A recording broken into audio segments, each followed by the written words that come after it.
महाराज त्याला कांडा लावलेला तर राब काय तुम्ही टाकणार आहो? शिपाई क्षमा असावी महाराज. आताच्या आता जा आणि प्रधानजींना पाठवून द्या. हा महाराज. प्रधानजी महाराजांच्या चरणी प्रणाम. प्रधानजी तुम्ही इकडनं कुठं आलो? महाराज तर मी पाथरी जमायला गेला होता. पातेरी जमवायला? प्रधानजी तुमच्या कानावर काय गोष्ट आली आहे का?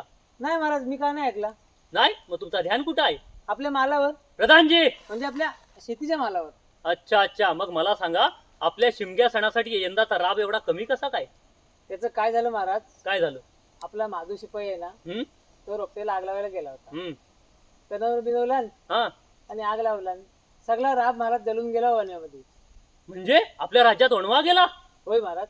मग एवढा वणवा गेला आणि ही वार्ता तुम्ही आता सांगताय मला? क्षमा असावी महाराज.